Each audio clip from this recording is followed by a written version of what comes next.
My mother locked me in a soundproof closet and poisoned me into silence, then blamed what she did on mental health. I exposed her, got her convicted, and moved on. She just reached out after 5 years. Growing up, my mom had misophonia. For those who don't know, it's where you genuinely just cannot stand any loud sounds. And, in my mom's case, they made her sewers lidle. My first memory is when I was 6 years old, and my mom stuffed a dirty dish towel in my mouth because, in her defense, I was crying my eyes out after a simple fall. If I ever snored too loudly, she would play a very loud sound horn in my room until I woke up. This was to negatively reinforce my bad behavior, so that I would have an easier time not doing it, so I ought to thank her. And on my 9th birthday, she got me a gift. It was a homemade report card, with rows that were completely empty. She called it the quiet points system. Suddenly, everything clicked, because for the weeks leading up to this moment, she had labeled all the food in the kitchen with a sticky note that had a number on it. Bread was 2 points, while all the meat was at least 10 points or higher. You earned points through being quiet, and the times I found it hardest were the ones that earned more. For example, being quiet while I showered was only 3 points, while not snoring was given 8. She could never take points away for no reason, but I would have to spend it on food, meaning I'd always have to do something to earn it. And at the time, I was just a 9-year-old with big brown eyes filled with light, and a heart that loved her mommy. So I just shrugged and wrapped my arms around her, not saying a word so as to not trigger her misophonia. Plus, I was used to being quiet anyway, so I didn't think this would change anything. The next morning when I woke up, I followed my usual routine. Slowly drew back the curtains, waited until I arrived at the school bathrooms to get changed out of my pajamas, all whilst having an overly grimaced face, all in the name of keeping the house quiet. And apparently this pleased my mom a lot, because when I got home from school, she handed me the report card she had gotten me for my birthday. In big bold lettering it said 30 points, followed by multiple smiley faces and hearts. And before I could say anything, she opened the fridge and showed me the selection I had to pick from for dinner. I could pretty much afford everything except my favorite ice cream, so I chose my favorite, steak. And we enjoyed it together like any other healthy family. Lol JK. She made the steak extremely overcooked, so I couldn't swallow it without chewing super hard. And as a misophonic person, mouth sounds are deadly to my mother. I tried to chew extremely slowly, producing as much saliva as possible to help break down the meat. After 5 minutes of painfully slow chewing one piece, I couldn't take it anymore. I discreetly spit it out into a tissue, deciding I would eat nothing that day. But she still wasn't happy. "What the F are you doing?" my mom yelled. "A cow died for you today. The least you can do is eat it all. Put it back in your mouth, now." My tiny fingers immediately unraveled the white tissue and shoved it back into my mouth. On the way in, I had my mouth open and my tongue smacked against the roof of my mouth. I immediately went completely still, hoping she wouldn't notice. But I was too late. The room was silent as she banged both her fists against the flowery tablecloth. "You disgraceful beach!" she yelled at the top of her lungs. She grabbed the report card back from me and burned it on the stove. "You think I can't make you suffer the same way you make me suffer? Think again." I was already in a lot of fear, but that's when she grabbed my hands and shoved them towards the stove. "The burning pain you feel is only 20% of how I feel when you make noise. Remember that." Luckily, she never actually put my hand in the fire, and I didn't burst into tears. Heck, it didn't even make me cry. Not because I didn't feel upset, I did. And not because I didn't want to, I absolutely did. But because I didn't want my mom to punish me for making noise while crying. So I quietly tiptoed to bed and ended up having oxygen for dinner, and breakfast, and lunch, and dinner again. You see, that one moment had made me go into the minus zone on my meal points. So I had nothing to buy my meals with. But my mom was a good person. She wasn't like other abusive parents that keep you healthy enough so as to not raise alarm bells. So after 3 days of pure starvation, I fainted in school. It was only for 20 seconds, but everyone was really worried, especially since the first thing I said when I woke up was, "I'm sorry I didn't mean to fall so loudly, please don't starve me anymore." Lol. The guidance counselor pulled me into her room and handed me a Hershey's milk chocolate bar, a banana, and a Kind bar. I chewed them so quickly I was gagging. When I was done, I looked back up at her and her eyes were filled with tears, while her face went ghost white. She didn't even ask or say anything, just told me they were calling CPS. The guidance counselor's hands shook as she reached for her phone. I watched her dial the numbers, each beep making my stomach twist tighter. She kept glancing at me between pressing buttons, like she was checking I wouldn't disappear. "Yes, this is Mrs. Henderson at Oakwood Elementary. I need to report a case of suspected child abuse and neglect." Her voice cracked on the last word. She gave them our address, my name, my mother's name. Each detail felt like another nail in a coffin I couldn't identify yet. While she talked, I sat completely still. My body had learned that stillness meant safety, that movement created sound, and sound created pain. Even with my stomach finally full, the habit remained. I counted my breath silently, making sure each inhale and exhale made no noise. Mrs. Henderson hung up and turned back to me. "Sweetie, some people are going to come talk to you. They just want to make sure you're safe." She pulled her chair closer, and the scraping sound made me flinch. "Can you tell me more about what's been happening at home?" I opened my mouth, then closed it. The words felt too loud before I even spoke them. But Mrs. Henderson waited, her face patient and kind in a way that made my chest hurt. "My mom has misophonia," I whispered, so quietly she had to lean forward. "Sounds make her want to hurt herself, so I have to be quiet." "And the food? Tell me about not being able to eat." I explained the point system, how I earned quiet points for not making sounds, how each food cost points, how I'd gone negative after making a mouth sound while eating. Mrs. Henderson's face got paler with each detail. She made me put the chewed up meat back in my mouth from the tissue, I added, the memory making my stomach turn. Then she held my hands near the stove. She said the burning was only 20% of how sounds made her feel. Mrs. Henderson wrote everything down, her pen moving fast glanced across the paper. How long has this been happening? The point system started on my birthday, but the being quiet. I tried to think back. Always. She put a dish towel in my mouth when I was 6 because I cried after falling, and she uses a sound horn when I snore. The door opened and Principal Morrison walked in with 2 people I didn't recognize, a woman with short gray hair and kind eyes, and a younger man with a clipboard. "This is Ms. Rodriguez from Child Protective Services," Principal Morrison said, "and Mr. James, her colleague. They're here to help." Ms. Rodriguez sat down across from me. "Hi there. I know this might be scary, but we're here to make sure you're safe. Can you tell me what happened today?" I repeated the story, each telling making it feel more real and more terrifying. They asked questions about bruises. I didn't have any visible ones. About how often I ate, depending on my points. About whether anyone else knew. No one. "We're going to need to go to your house," Ms. Rodriguez said gently, "to talk to your mom and see your living situation. But first, I think the nurse should check you over. Make sure you're physically okay." The walk to the nurse's office felt endless. Other kids were in class, their muffled voices coming through doorways. Normal kids who could laugh and talk and eat without earning it. Nurse Patricia weighed me first. 72 pounds, she said, frowning. "That's quite underweight for your age and height." She checked my blood pressure, looked in my eyes and throat, listened to my heart. Each test required me to move or breathe in ways that made sound, and I kept apologizing. "Honey, you don't need to apologize for breathing," she said, but I couldn't stop. She documented everything while Ms. Rodriguez watched. The way my ribs showed, the dark circles under my eyes, how I flinched at every sound I made. "When did you last eat before today?" Nurse Patricia asked. 3 days ago. I had steak, but I couldn't chew it quietly enough." She exchanged looks with Ms. Rodriguez. "We need to take her to the hospital for a full evaluation." "No!" The word burst out louder than I'd spoken in months. "My mom will know. She'll know I made noise that I told.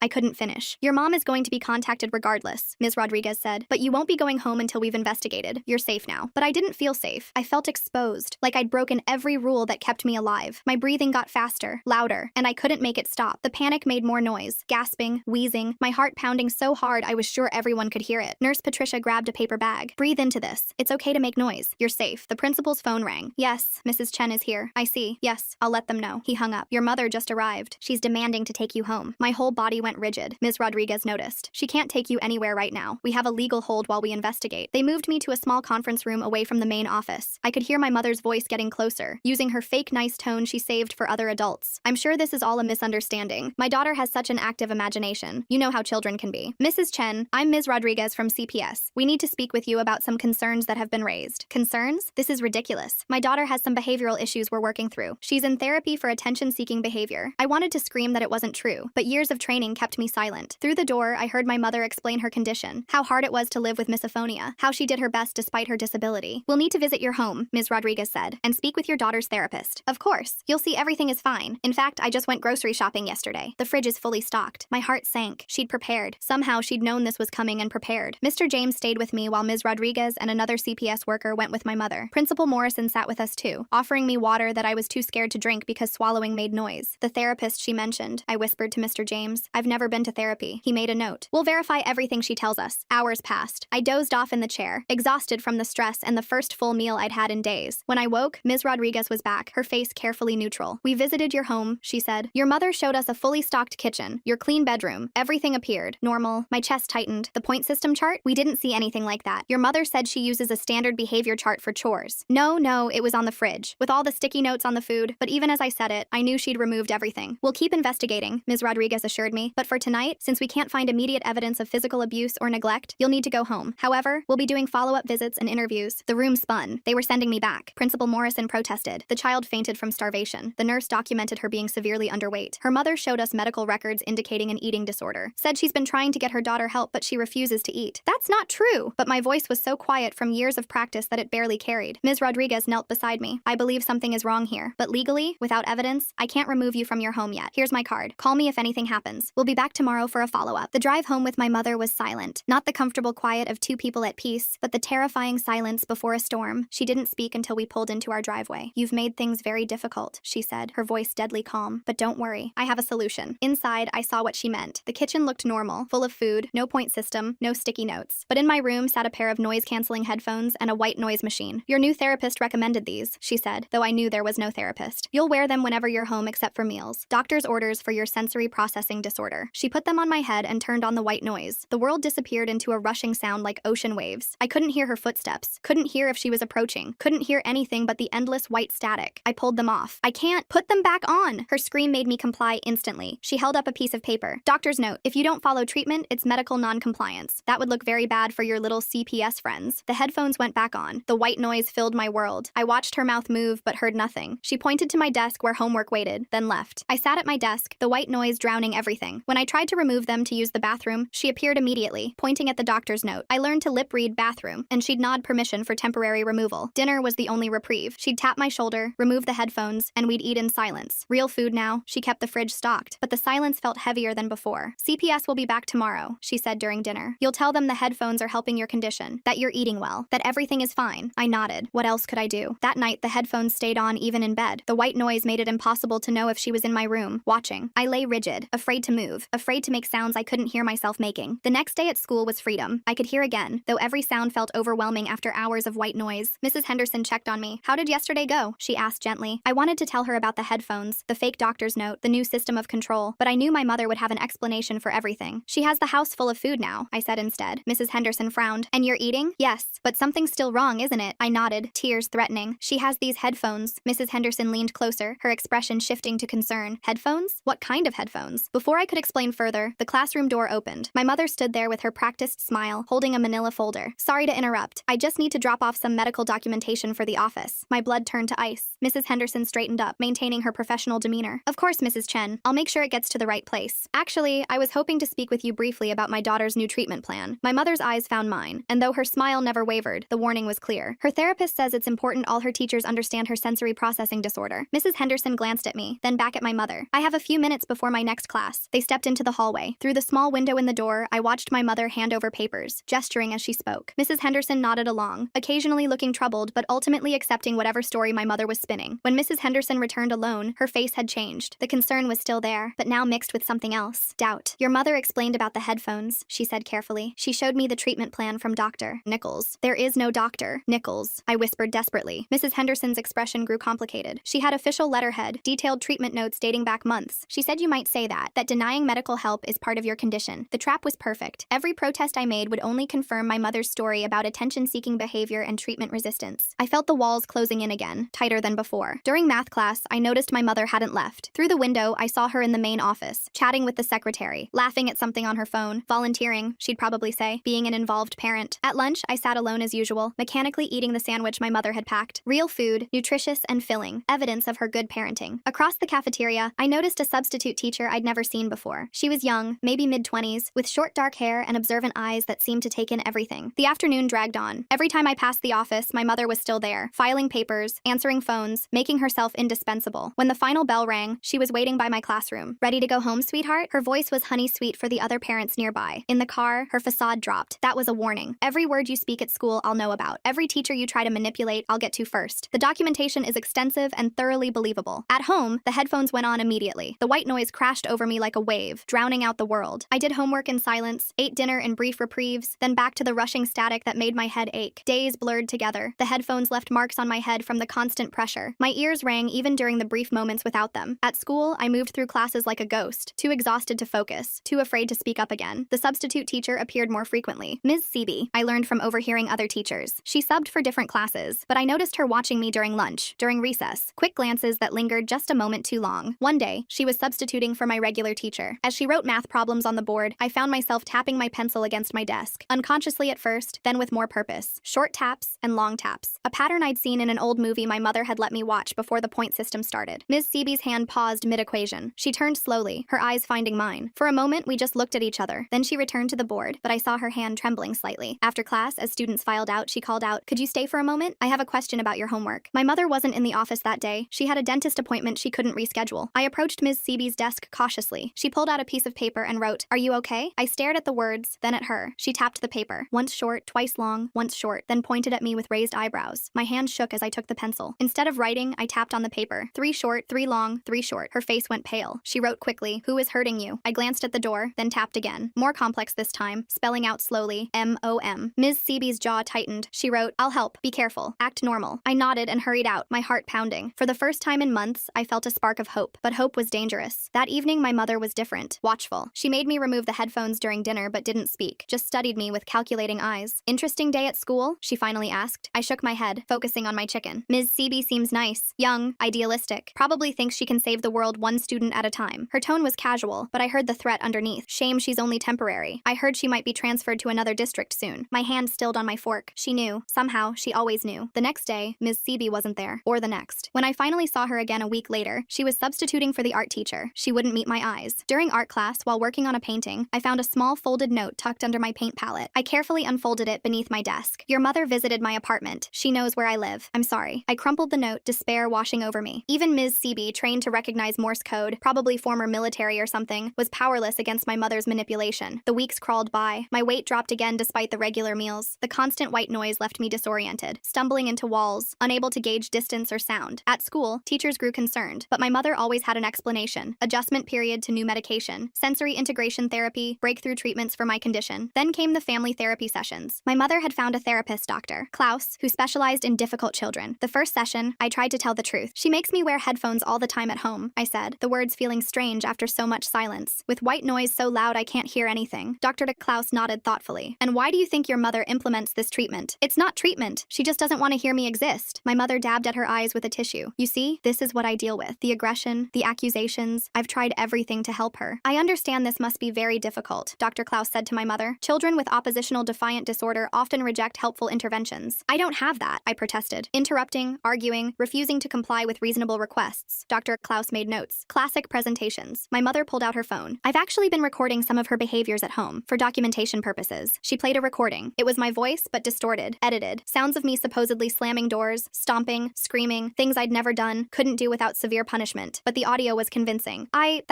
stammered. Denial is also typical, Dr. Klaus said. Mrs. Chen, I think we need to consider more intensive interventions. The sessions became weekly torture. My mother would play her edited recordings, show her fabricated documentation, cry about how hard she tried. Dr. Klaus ate it up, prescribing medications that made me foggy, recommending stricter behavioral controls, validating every twisted narrative my mother spun. I stopped protesting. What was the point? Every word I said was twisted. Every truth I told became evidence of my condition. At school, I grew more isolated. The other kids whispered about the weird girl who wore headphones at home, who had to see a special doctor, who made up stories about her mom. Even teachers kept their distance, warned by my mother about my manipulative tendencies. One day, in desperation, I started leaving tiny notes in hidden places, under desks, behind books, in bathroom stalls, simple messages, help me. My mom is lying. Please believe me. For a week, nothing happened. Then I saw my mother in the library volunteering again. She was thorough, cleaning every surface, checking every book. My heart sank as I watched her pocket something small and white. That evening, she presented a folder to Dr. Klaus during our session. I found these at school. She's been leaving them everywhere, trying to get attention. Dr. Klaus examined the notes with a grave expression. This escalation is concerning. Have you considered inpatient treatment? No. The word tore from my throat. Please, I'll stop. I'll be good. I'll be quiet. My mother's eyes glinted with satisfaction. See how she bargains? Classic manipulation. I think we should increase her medication, Dr. Klaus said, and perhaps implement a more structured behavioral plan at home. The new pills made everything worse. The world felt wrapped in cotton, my thoughts slow and sticky. Combined with the constant white noise, I existed in a bubble of sensory deprivation. Days blended together in a haze of muffled sound and foggy consciousness. My mother added cameras to my room, for my safety, she told Dr. Klaus. Now she watched everything. When I slept, when I changed, when I did homework. The headphones stayed on even in the bathroom now, except for the brief moments needed for basic hygiene. I learned she'd been documenting everything for years. During one therapy session, she produced journals dating back to when I was 4. Detailed accounts of my supposed noise-making, my deliberate attempts to trigger her misophonia, my malicious behavior. All fiction, but meticulously crafted. You can see the pattern, she told Dr. Klaus, flipping through pages of lies. The escalation over time. I've tried so hard to be patient, to understand, but she seems determined to hurt me. I wanted to scream that none of it was real, but the medication made it hard to form words. My protest came out slurred, confused, which only reinforced her narrative of a disturbed child. School became my only escape from the headphones, but even that was tainted. My mother volunteered 3 days a week now, always watching, always nearby. Teachers praised her dedication. Other parents admired her strength in dealing with such a difficult child. The substitute teacher, Ms. Seeby, still appeared occasionally. She'd learned to avoid me, but sometimes I caught her watching with haunted eyes. Whatever my mother had done to scare her, it had worked. One morning, I woke up dizzy. The room spun when I sat up, and I had to grip the bed frame to keep from falling. The medication doses had increased again, and I suspected my mother was adding extra to my food. At breakfast, I struggled to lift my spoon. My mother watched with false concern. You seem tired, sweetheart. Maybe you should stay home today. No, I managed. School meant no headphones. School meant a break from the white noise that was slowly driving me insane. If you insist, she said, but I saw her make a note in her journal. At school, I could barely stay awake. During PE, while attempting to run laps, my legs gave out. I collapsed on the track, the world tilting sideways. I woke in the nurse's office again. Nurse Patricia was taking my blood pressure, her face creased with worry. Your blood pressure is very low, she said, and your pulse is irregular. What medications are you taking? I tried to remember the names, but my thoughts were too fuzzy. Pills, I mumbled. For my condition, she frowned. I need to see a medication list. This could be an interaction issue. My mother arrived within minutes, as if she'd been waiting for the call. She handed over a typed list to Nurse Patricia, explaining each medication, the dosages, the prescribing doctor. These doses seem very high for a child her age, Nurse Patricia said carefully. Dr. Klaus is a specialist, my mother replied smoothly. He knows what he's doing. Perhaps you'd like to call him? She produced Dr. Klaus's business card. Nurse Patricia did call, and I listened to her side of the conversation, growing more subdued as Dr. Klaus no doubt explained my severe behavioral disorders and the necessity of aggressive treatment. When she hung up, Nurse Patricia looked defeated. He says the medications are appropriate for her condition, but I'm going to document this incident thoroughly. My mother's smile was razor sharp. Of course, documentation is so important. As she drove me home, my mother was silent until we reached a red light. Then she turned to look at me. You're getting sloppy, she said quietly, making scenes, drawing attention. That needs to stop. The medicine makes me sick, I whispered. The medicine keeps you manageable, she corrected. Would you prefer the alternative? I didn't ask what the alternative was. I already knew. The soundproof closet she'd built in the basement, discovered during one of my foggy explorations while she was at the store. A small, dark space with padding on the walls, a lock on the outside. That night, she showed me a new journal entry she was writing. Daughter exhibited substance-seeking behavior today. Attempted to convince school nurse to change her medications. When confronted, became agitated and accusatory, concerning escalation in manipulative behaviors. Everything was backwards. Every cry for help became evidence against me. Every symptom of her abuse became proof of my illness. The next morning, I could barely get out of bed. My mother had to practically carry me to the car. At school, I slumped at my desk, the world swimming in and out of focus. Mrs. Henderson noticed immediately. She knelt beside my desk during independent reading time. Are you feeling all right? I wanted to tell her everything. The medications, the edited recordings, the soundproof closet waiting in the basement. But the words wouldn't come. My tongue felt too heavy, my thoughts too scattered. Medicine, I managed to whisper. She glanced toward the door where my mother was undoubtedly lurking somewhere in the building. I'm going to talk to the principal, she said quietly. This isn't right. But by lunch, I saw Mrs. Henderson in the principal's office with my mother. Through the window, I watched my mother pull out her phone, show something on the screen. Mrs. Henderson's face went pale. She nodded slowly, then left the office without looking back. My mother caught my eye through the window and smiled. That afternoon, Mrs. Henderson avoided me. When I tried to approach her desk after class, she busied herself with papers. You should get to your next class, she said without looking up. Another ally lost. Another adult who'd tried to help, silenced by whatever my mother had shown her. I wondered what it was this time. Edited videos of me being violent, fabricated threats I'd supposedly made. The possibilities were endless when you controlled the narrative. The days blurred worse after that. My mother increased the medications again, claiming I was showing increased agitation at school. The white noise from the headphones mixed with the fog in my brain until I wasn't sure what was real anymore. Sometimes I thought I heard her voice through the static, whispering things I couldn't quite make out. Sometimes I woke up in different clothes than I'd gone to bed in, with no memory of changing. The cameras in my room recorded everything, but I never saw the footage, just knew it existed. Another weapon in her arsenal. During a particularly bad week, when I could barely walk straight, the fire alarm went off at school. The sudden loud noise sent panic through my medication-dulled system. I tried to stand, to follow the evacuation procedure, but my legs wouldn't cooperate. I made it 3 steps before crashing to the floor. This time, I didn't get up. I woke in the hospital. The beeping of machines and the absence of white noise was so jarring, I started crying. A doctor I didn't recognize was examining me, her face serious. Can you tell me what medications you're taking? She asked gently. I tried to remember, but my mother appeared in the doorway before I could speak. Oh, thank goodness, she cried, rushing to my bedside. I was so worried. She hasn't been taking her medications properly, hiding them, spitting them out. Dr. Klaus warned this might happen. The doctor frowned. The blood tests show extremely high levels of sedatives in her system, far above therapeutic doses. She must have taken extra, my mother said quickly. She's been hoarding them. I found a stash in her room just yesterday. I was about to call Dr. Klaus about it. I need to speak with the patient alone, the doctor said firmly. My mother's grip on my hand tightened painfully. Of course, but you should know she's been diagnosed with severe oppositional defiant disorder and a tendency toward manipulation. Dr. Klaus can provide full documentation. After she left, the doctor pulled her chair closer. I'm Dr. Sarah. I want to help you. Can you tell me what's really happening? I wanted to trust her. Her eyes seemed kind, her concern genuine, but I'd trusted before, and it always ended the same way. My mom gives me the medicine, I whispered, more than the bottles say. Dr. Sarah made notes. Has anyone else noticed this? Everyone notices. No one does anything. The words came out bitter, hopeless. She has documentation for everything. Recordings, videos, journals going back years. What kind of recordings? I tried to explain the edited audio, the fabricated evidence, but I could see the doubt creeping into her eyes. It sounded crazy, even to me. A mother meticulously crafting years of false documentation to abuse her child while appearing to be the perfect parent? Who would believe that? Dr. Sarah ordered more tests, spoke to Dr. Klaus on the phone, reviewed my mother's documentation. With each conversation, her initial concern faded into professional distance. By the time I was discharged 2 days later, the narrative was set. I'd been hoarding medication and took too much in a cry for attention. My mother was praised for her vigilance in finding my stash and seeking help. The ride home was silent except for the white noise pumping through my headphones. My mother had brought them to the hospital, explaining to the staff that they helped with my sensory issues. At home, she led me straight to the basement. The soundproof closet was smaller than I'd remembered, maybe 4 feet by 4 feet, with thick padding on every surface. No light switch inside, just darkness once the door closed. Dr. Klaus agrees you need more intensive intervention, she said calmly. This is a safe space for you to work through your behaviors without hurting yourself or others. Please, I begged, but she was already guiding me inside. 2 hours to start, she she said. We'll work up from there. The padding blocks all sound, so you can make all the noise you want. Therapeutic, really. The door closed. The lock clicked. Darkness swallowed me whole. In the absolute silence and darkness, time lost meaning. Was it minutes or hours? My medication-foggy brain couldn't track it. I tried counting seconds, but kept losing track. Starting over, losing track again. When the door finally opened, the light was blinding. My mother helped me out, her touch gentle, her voice concerned. How do you feel? Did it help? I couldn't speak. My throat was raw from screaming I couldn't even hear. She marked something in her journal. We'll try again tomorrow. Dr. Klaus says consistency is key. The pattern established itself quickly. School, where I struggled to stay conscious through classes. Home, where the headphones went on immediately. Dinner, medication hidden in my food. Then the closet for therapeutic isolation. I tried leaving notes at school again, but my handwriting had deteriorated from the medication. The words came out shaky, illegible. When a teacher found one, they brought it straight to my mother during her volunteer shift. See what I mean? She told them sadly. The writing exercises Dr. Klaus recommended aren't helping. If anything, she's regressing. Ms. Seeby appeared less and less. When I did see her, she looked hollow, frightened. Whatever my mother had done to her went beyond simple threats. I wanted to ask, but we were never alone, and I could barely form coherent sentences anyway. One day, during a brief moment of clarity between medications, I realized my mother had been preparing for this my whole life. Every documented incident, every piece of evidence, every professional she'd fooled. It was all intentional. She'd built an impenetrable fortress of lies with me trapped inside. The school held a meeting about my deteriorating condition. I sat there, swaying slightly from the medication, while adults discussed my fate. My mother presented her evidence, the journals, the recordings, the notes I'd left, the medication hoarding, the hospital incident. We're considering residential treatment, she told them, tears in her eyes. Dr. Klaus knows an excellent facility that specializes in cases like hers. Principal Morrison looked troubled. This seems like quite an escalation. Perhaps we should get a second opinion? My mother's face hardened for just a moment before the tears returned. Of course, if you think that's best. Though I worry about the delay. She's getting worse every day. Mrs. Henderson spoke up quietly. I've noticed she seems heavily medicated. Perhaps that's contributing to— Are you a medical professional? My mother interrupted. Because Dr. Klaus is. As was Dr. Sarah at the hospital. As is her pediatrician who signs off on all her prescriptions. I'm doing everything I can to help my daughter. And frankly, these accusations are hurtful. The meeting ended with apologies to my mother and promises of support. Another victory for her, another defeat for me. That night, the closet time extended to 4 hours. In the darkness, I felt my sanity slipping away. The combination of sensory deprivation, medication, and isolation was breaking me down exactly as she'd planned. When I emerged, I could barely stand. She had to help me up the stairs, her grip firm, but not gentle anymore. You're almost there, she whispered, almost ready for the next phase. I didn't ask what the next phase was. In my medication-addled mind, I already knew. She was going to make me disappear, just like the child she'd had before me, the one who'd moved away to live with relatives, the one no one could contact. The thought should have terrified me. Instead, I felt only exhausted acceptance. She'd won. She'd always been going to win. But then, during library time at school, something unexpected happened. I was slumped at a table, pretending to read while fighting to keep my eyes open, when someone sat down across from me. It was Ms. Seeby. She looked different, thinner, with dark circles under her eyes that matched mine. She didn't speak, just slid a book across the table. Inside the cover was a single line written in pencil. She did this to another child. I found proof. My heart, sluggish from medication, tried to race. I looked up at her, hope and fear warring in my chest. She glanced around, then wrote more. The guidance counselor is building a case. Real evidence. Hold on. Before I could respond, she was gone, leaving the book behind. I tucked it into my backpack, the first spark of hope I'd felt in months. That evening, my mother seemed agitated. She kept checking her phone, pacing the kitchen while I ate dinner in silence. There's been some staff turnover at your school, she said finally. Nothing for you to worry about. But I could see the calculation in her eyes, the wheels turning as she adjusted her plans. Something had shifted, and she knew it. The medications that night tasted different, stronger. I fought to stay conscious, knowing that falling asleep might mean never waking up, or waking up somewhere far from here, where no one would ever find me. As darkness crept in despite my efforts, I heard her on the phone with Dr. Klaus. Yes, I think it's time. The residential facility you mentioned, how soon could they take her? The last thing I remembered was her standing in my doorway, silhouetted against the hall light. Soon, sweetheart, she said softly. Very soon, this will all be over. I woke to my mother shaking me roughly. The room was still dark, but I could make out her silhouette against the hallway light. My head felt like it was stuffed with wet cotton from whatever she'd put in my dinner. Get up, we're leaving. Her voice was clipped, urgent. I tried to sit up, but my limbs felt disconnected from my body. She yanked me upright, shoving clothes into my arms. The headphones were already on my head, the white noise drowning out whatever else she was saying. She dragged me to the car, practically throwing me into the back seat. Through the medication haze, I noticed suitcases in the trunk. We were really leaving. The residential facility Dr. Klaus mentioned, or somewhere worse. The car started moving. I pressed my face against the cold window, watching our house disappear. My mother kept checking the rearview mirror, her knuckles white on the steering wheel. At a red light, she turned to look at me. Her lips moved, but I couldn't hear through the white noise. She reached back and ripped the headphones off. Listen carefully. When we get there, you say nothing. You're sick. You need help. That's all anyone needs to know. Where are we going? My voice came out slurred. Somewhere they understand difficult children. She shoved the headphones back on. The drive felt endless. I dozed fitfully, waking each time we stopped. Gas stations, rest stops, all blurring together. My mother never let me out of the car, just handed me water and crackers that tasted like chalk. Dawn was breaking when we finally stopped. Through bleary eyes, I saw a large building building surrounded by high walls. It looked more like a prison than a treatment center. My mother pulled me from the car, her grip bruising on my arm. At the entrance, a woman in scrubs was waiting. "Mrs. Chen, we've been expecting you." Dr. Klaus called ahead. They spoke over my head while I swayed on unsteady feet. Papers were signed. Money changed hands. The woman in scrubs took my other arm. "We'll take good care of her," she assured my mother. My mother knelt in front of me, her face a mask of false concern. "Be good. Do what they tell you. This is for your own good." Then she was walking away, getting in the car, driving off without looking back. The woman in scrubs led me inside. The doors locked behind us with a heavy click. She removed my headphones, and the sudden absence of white noise made me dizzy. "Welcome to Peaceful Meadows. I'm Nurse Ratched. Let's get you settled." She led me through sterile hallways that smelled like disinfectant and despair. Other children passed us, all with the same vacant expressions, the same shuffling walk. This wasn't a treatment center. It was a warehouse for unwanted kids. My room was small, white, empty, except for a bed bolted to the floor. No windows. A camera in the corner, its red light blinking steadily. "Medication time is at 8, noon, 4, and 8, Nurse Ratched said. "Meals in the cafeteria, no talking during quiet hours. Break the rules and you'll spend time in the reflection room." She left, locking the door behind her. I collapsed on the thin mattress, finally allowing myself to process what had happened. My mother had won. She'd successfully disappeared me just like the other child Ms. Seeby mentioned. But Ms. Seeby had found proof. Mrs. Henderson was building a case. They knew something was wrong. They had to be looking for me. Days passed in a medicated blur. The pills here were different, but just as numbing. I shuffled to meals, sat through group therapy, where we weren't allowed to actually speak, stared at white walls during reflection time. I tried to keep track of time, but the days blended together. No windows, no clocks, no way to know if it had been a week or a month. The other kids didn't talk about how long they'd been here. Some looked like they'd forgotten there was an outside world at all. Then one day during lunch, something changed. Nurse Ratched was called away urgently. The other staff members huddled by the door, whispering frantically. Through the cafeteria windows, I saw police cars in the parking lot. My heart began to race. They'd found me. Someone had finally believed the truth and come looking. But the police cars left without entering the building. The staff returned to their posts, watching us more carefully than before. Whatever had happened, it wasn't about me. That night, unable to sleep, I heard voices in the hallway. Nurse Ratched and someone else, arguing in hushed tones. They're asking questions about the Chen girl. Someone filed a missing person report. Her mother has all the paperwork. Legal commitment, signed by a licensed psychiatrist. Still, if they come back with a warrant, they won't. Dr. Klaus assured us everything is in order. My spark of hope flickered and died. Even here, my mother's web of lies protected her. More days passed. The medications made it hard to think, hard to plan. I stopped trying to count the days, stopped hoping someone would come. This was my life now. Then during morning medications, I noticed something different. The nurse handing out pills wasn't one I recognized. She was younger, with kind eyes that actually looked at us instead of through us. When she reached me, she paused. Her hand shook slightly as she held out the paper cup of pills. As I took it, I felt something else pressed into my palm, a folded piece of paper. I quickly palmed it, pretending to swallow the pills while tucking the paper into my sleeve. The new nurse moved on without comment. Back in my room, I unfolded the paper with trembling hands. The writing was familiar, Ms. Seeby's careful script. "We know where you are. Hold on, soon." I ate the paper, not trusting anywhere to hide it. For the first time in weeks, I felt something other than numb acceptance. They hadn't given up. They were still fighting for me. The next few days, I watched everything more carefully. The new nurse appeared regularly, always during medication times. She never spoke to me directly, never gave any sign she was anything other than a new employee. But I noticed things. How she actually checked that other kids swallowed their pills, but never checked mine. How she sometimes stood where she could block the camera's view of me. How her shifts seemed to coincide with when the regular staff was thinnest. 3 days after the note, chaos erupted. I woke to sirens, lots of them. Through my door, I could hear running footsteps, shouting voices. Someone was pounding on the main entrance, demanding to be let in. My door flew open. The new nurse stood there, breathing hard. "We have to go, now." She grabbed my hand and pulled me into the hallway. It was pandemonium. Staff members were running in all directions. Some were shoving papers into shredders. Others were trying to corral confused kids back into their rooms. The nurse led me through a side door I'd never seen opened. We emerged into a loading dock where an unmarked van was waiting. Mrs. Henderson was behind the wheel, her face grim but determined. "Get in," she urged. As we pulled away, I saw police officers streaming into the building. Some were leading staff members out in handcuffs. Others were helping dazed children into ambulances. "Ms. Seeby found records," Mrs. Henderson explained as she drove. "Your mother had done this before. A child named Marcus, 5 years ago. He supposedly went to live with relatives, but Ms. Seeby tracked him down. He'd been in that place for 3 years before aging out of the system." My hands wouldn't stop shaking. "My mom? Arrested this morning. The police found the soundproof closet, the doctored recordings, everything. Dr. Klaus, too. Turns out he'd been taking bribes to commit children whose parents wanted them gone. The drive back felt surreal. Real sunlight, real air, freedom I'd thought I'd never have again." At the hospital, doctors ran tests, documenting the over-medication, the malnutrition, the psychological trauma. Ms. Rodriguez was there, tears in her eyes as she apologized for not seeing through my mother's lies sooner. "The system failed you," she said, "but we're going to make it right." Ms. Seeby came by, looking exhausted but relieved. She explained how she'd started investigating after my mother threatened her, how she'd found a pattern of complaints that were always dismissed, children who disappeared into the system. "Your Morse code saved your life," she told me. It made me dig deeper. The next weeks were a blur of police interviews, court hearings, medical appointments. My mother was charged with child endangerment, false imprisonment, and conspiracy. Dr. Klaus faced even more charges. charges. Apparently, I wasn't his only victim. During the trial, the full extent of my mother's planning came out. The years of fabricated documentation, the careful manipulation of every adult who tried to help, the calculated destruction of my credibility. Even the prosecutors seemed stunned by the thoroughness of her deception. She was convicted on all charges, 25 years in prison. Dr. Klaus got 30. The facility was shut down, its operators arrested, the children relocated to real treatment centers or foster homes. I was placed with my aunt, my mother's sister, who'd been searching for me since I disappeared. She was nothing like my mother. Warm, loud, encouraging me to make noise, to take up space, to exist without fear. The recovery wasn't easy. Years of conditioning don't disappear overnight. I still flinched at sudden sounds, still caught myself walking too quietly, still sometimes reached for headphones that weren't there. But slowly, with therapy, real therapy, and patience, I began to heal. I learned to speak above a whisper. I joined the school choir, surrounded myself with music and laughter and all the sounds my mother had forbidden. Mrs. Henderson visited regularly, bringing cookies and homework and normalcy. Ms. Seeby helped me with Morse code, turning my trauma into a skill I could be proud of. Even Ms. Rodriguez checked in, determined to prevent other children from falling through the cracks. The day I testified at my mother's sentencing, I spoke clearly and loudly. I told the court about the point system, the starvation, the soundproof closet. I looked her in the eye as I described years of torture disguised as parenting. She tried to speak, to spin one more lie, but the judge cut her off. I've heard enough. The evidence is overwhelming. The defendant will serve the maximum sentence. As they led her away, she turned to look at me one last time. I didn't flinch, didn't go silent. I stood tall and watched her disappear into the system she'd tried to trap me in. That night, my aunt made my favorite dinner, steak, cooked medium rare, tender enough to chew without effort. We ate together, talking and laughing, filling the house with all the sounds of a real family. I started 10th grade at a new school where nobody knew my story, made friends who didn't understand why I got so happy about simple things like humming in the hallway or tapping my pencil during tests. The nightmares faded, the flinching stopped. I learned to trust adults again, to ask for help without fear of punishment, to exist loudly and proudly in a world that no longer demanded my silence. On the anniversary of my rescue, I got a letter from Marcus, the boy who'd come before me. He thanked me for being brave enough to signal for help, for breaking the cycle. He was in college now, studying social work, determined to help kids like us. I wrote back, telling him about my new life, how I'd joined drama club, debate team, anything that required me to use my voice, how I was thinking about becoming a teacher myself, someone who would notice when children went too quiet. My aunt framed the court documents declaring my mother's loss of parental rights, not out of spite, but as proof that justice was possible, that truth could overcome even the most elaborate lies. I kept the Morse code book Ms. Seeby had given me, but now I used it for fun, teaching friends secret codes, tapping out jokes during boring assemblies. What had once been a desperate cry for help became just another way to communicate. The investigation revealed my mother had never actually had misophonia. It was all an elaborate excuse for control, a way to justify the torture. The real condition was hers, a pathological need to dominate, to silence, to erase. But she'd failed. I was still here, still breathing, still speaking, still making all the noise I wanted. On my 18th birthday, I stood in my aunt's kitchen, surrounded by friends and chosen family. As they sang happy birthday, loudly, joyfully, beautifully off-key, I closed my eyes and let the sound wash over me. I was free.